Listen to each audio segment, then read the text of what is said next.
আসসালামু আলাইকুম, সবাইকে সুস্বাগতম। সবাই ভালো আছেন, সুস্থ আছেন এই কামনা শুরু করছি। ব্ল্যাক সোলজার ফ্লাইয়ের গুরুত্ব সারা পৃথিবীব্যাপী বৃদ্ধি পেয়ে চলছে এবং বাংলাদেশেও এর গুরুত্ব আমরা অনেক বেশি অনুধাবন করতেছি। আগামীতে এর গুরুত্ব আরও বেড়ে যাবে এবং এটা ছাড়া বিকল্প কোনো চিন্তা করার অবকাশ থাকবে না। কারণটা হচ্ছে একমাত্র ব্ল্যাক সোলজার ফ্লাই আমাদের হাঁস, মুরগি এবং মাছে লাভের নিশ্চয়তা দিতে পারে।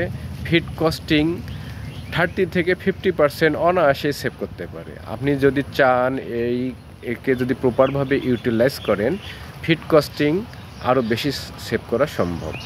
এর উৎপত্তি হয়েছে আফ্রিকায়। আফ্রিকার ওয়েদারটা এমন যে গড়পড়তা ওয়েদার একই রকম থাকে সারা বছর, যেই কারণে সেখানে খুব ভালো উৎপাদন হয়ে থাকে। কিন্তু বাংলাদেশের ওয়েদার হচ্ছে সর্বদাই পরিবর্তনশীল। একে আমরা বাংলাদেশের আবহাওয়াকে আমরা বলি যে ষড় ঋতুর আবহাওয়া বা ষড় ঋতুর দেশ। 2 মাস পর পর আবহাওয়া চেঞ্জ হয়, যে কারণে এখানে ব্ল্যাক সোলজার ফ্লাই চাষ করতে গিয়ে আমরা অনেক বেশি চ্যালেঞ্জ ফেস করি। কারণ এখানে এই আবহাওয়াটা স্থির থাকতেছে না, এক এক সময় এক এক রকম হচ্ছে। আর সঙ্গত কারণে ব্ল্যাক সোলজার ফ্লাইয়ের উৎপাদন কখনো কমে যাচ্ছে, কখনো আবার স্বাভাবিক অবস্থায় চলে আসতেছে। তো এই জিনিসগুলো কন্ট্রোল করতে গিয়ে আমরা অনেক চ্যালেঞ্জ ফেস করি এবং অনেকেই জানি না আসলে কিভাবে এই জিনিসটা কন্ট্রোল করতে হয় বা প্রোডাকশনটা ঠিক রাখতে হয়। বর্তমানে ব্ল্যাক সোলজার ফ্লাইয়ের ডিম অনেক কমে গেছে। এটা শুধু আমার না, সারা দেশ জুড়ে যারা করতেছেন চাষ তাদের ডিম কমে গেছে।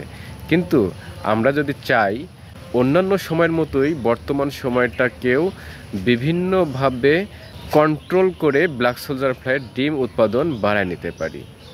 শীতকালে ব্ল্যাক সোলজার ফ্লাইয়ের ডিম একদমই পান না বা সামান্য কিছু কেউ কেউ পান।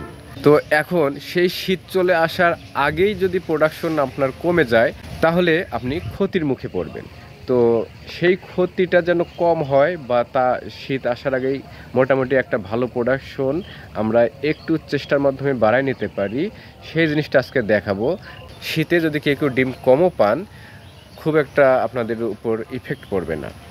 তো যে কারণে আজকের ভিডিওটা খুবই গুরুত্বপূর্ণ। আপনারা প্রথম থেকে শেষ পর্যন্ত ভিডিওটা দেখুন, তাহলে আরও ভালো বুঝতে পারবেন যে আসলে কি করণীয়। এখন প্রতি বছরের এই সময়ে এসে, মানে শীতের আগমনের আগ মুহূর্তে এসেও দেখা যাচ্ছে যে একেবারে লো টেম্পারেচারও নাই, সূর্যের আলো মোটামুটি আছে, বাতাসে ময়েশ্চারও মোটামুটি আছে, কিন্তু তারপরেও ডিম কমে যাচ্ছে। তো সেই জিনিসটা আমাদেরকে বুঝতে হবে যে কেন কমে যাচ্ছে এবং তার করণীয় কী। শীত আসলে আমাদের প্রোডাকশন এমনিতেই থাকবে না, যেটা প্রতি বছরই হয়ে থাকে। এবং শীতে অনেক অনেক আছেন যারা ব্ল্যাক সোলজার ফ্লাই চাষ করতে গিয়ে বড় ধরনের একটা হোঁচট খান, বিশেষ করে যারা নতুন শুরু করেন। কারণ আপনি শুরু করছেন, শুরু করা মাত্রই দেখতেছেন যে আপনি প্রোডাকশন পাচ্ছেন না, ডিম নাই, তখন আপনি হতাশ হয়ে যাচ্ছেন।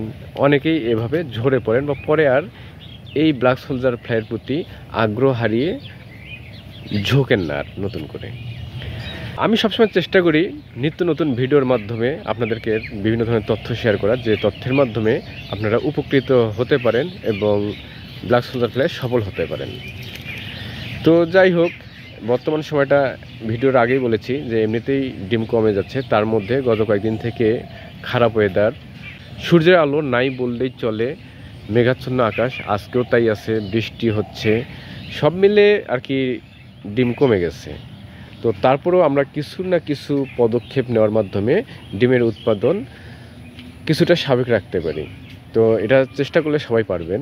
তো প্রথম যে কাজটা হবে, আপনারা আমার লাভ কেসটা খেয়াল করেন। লাভ কেসটা খেয়াল করলে দেখতে পাবেন আমি পলিথিন দিয়ে ঘিরে দিচ্ছি। এটা পলিথিন দিয়ে অবশ্যই ঘিরে দিতে হবে, এটা হচ্ছে প্রথম কন্ডিশন। পলিথিন দিয়ে আমি কেন ঘিরাই দিছি, একই হচ্ছে বৃষ্টির হাত থেকে রক্ষা করা, যেটা সকলেই করি। এরপরে দ্বিতীয় কারণ হচ্ছে, এখন যেমন এই যে রোদ উঠতেছে, আপনারা যদি ভাবেন যে রোদ উঠতেছে আমি পলিথিন উঠাই দিই, কিন্তু এই কাজটা করবেন না। এখন আবহাওয়া অনেকটাই ঠান্ডা, যে কারণে আপনি পলিথিন ফেলাই দিয়ে রাখবেন। পলিথিন যদি ফেলাই দিয়ে রাখেন তাহলে হবে কি, বাইরে যদি তাপমাত্রা থাকে 25, আপনার ভিতরে তাপমাত্রা 5 ডিগ্রি বেশি থাকবে, এটা স্বাভাবিক নিয়ম। তো 25 যদি বাইরে থাকে, ভিতরে আপনার তাপমাত্রা থাকতেছে 30। তো 30 যদি ধরে রাখতে পারেন তাপমাত্রা, খুবই ভালো খবর, আপনার ডিমের প্রোডাকশন ঠিক থাকবে।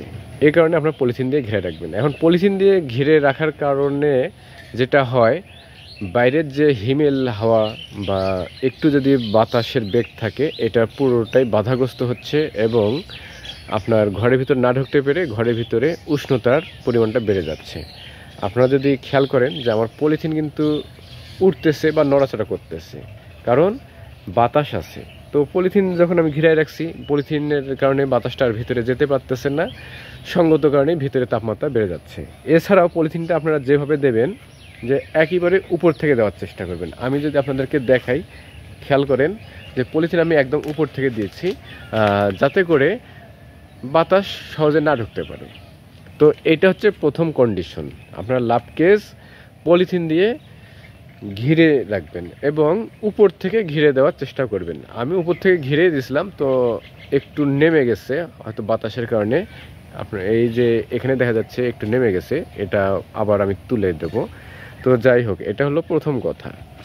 এখন দ্বিতীয় কথা আসি, যে শুধু পলিথিন ঘিরে দিলেন আপনি শেডে, এতেই যে কাজ প্রপারভাবে হবে তা নয়, আরও কিছু এখানে কাজ আছে। কাজটা হচ্ছে, আপনারা যদি ঘরের ভিতরে দিনের বেলায় এই সময় কিছু লাইট দিতে পারেন, তাহলে আপনার কাজটা হবে পারফেক্ট। আর পারফেক্ট কাজ হওয়া মানেই হচ্ছে আপনি সফল। মাথায় রাখবেন, শীত আসলে কিন্তু অধিকাংশ লোকেই ডিম পান না।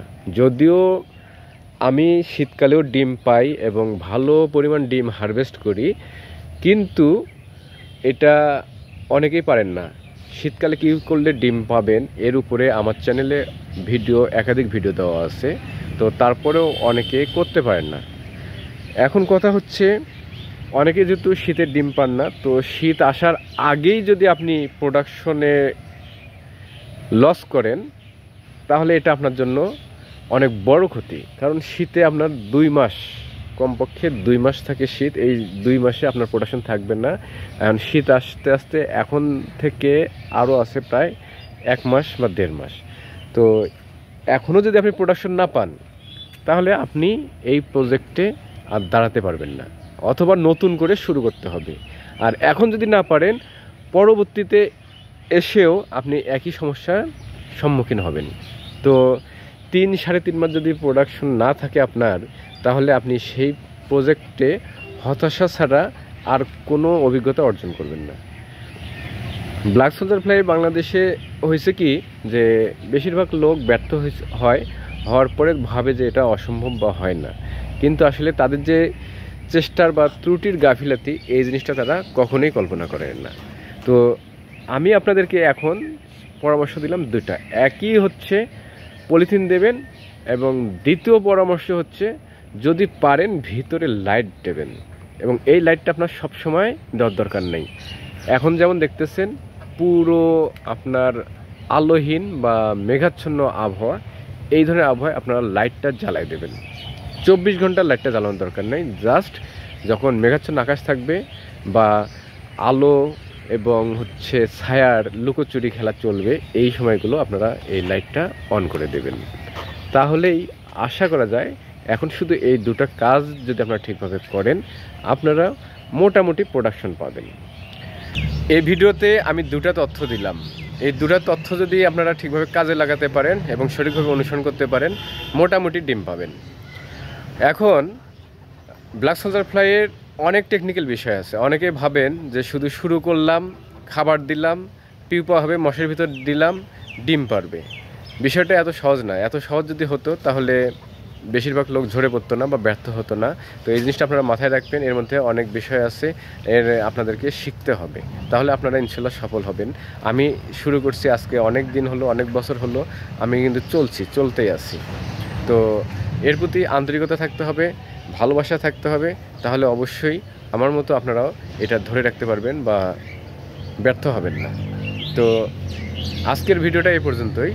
দেখা হবে পরবর্তী ভিডিওতে। আপনারা ভালো থাকবেন, সুস্থ থাকবেন, এই কামনা শেষ করছি। আল্লাহ হাফেজ, আসসালামু আলাইকুম।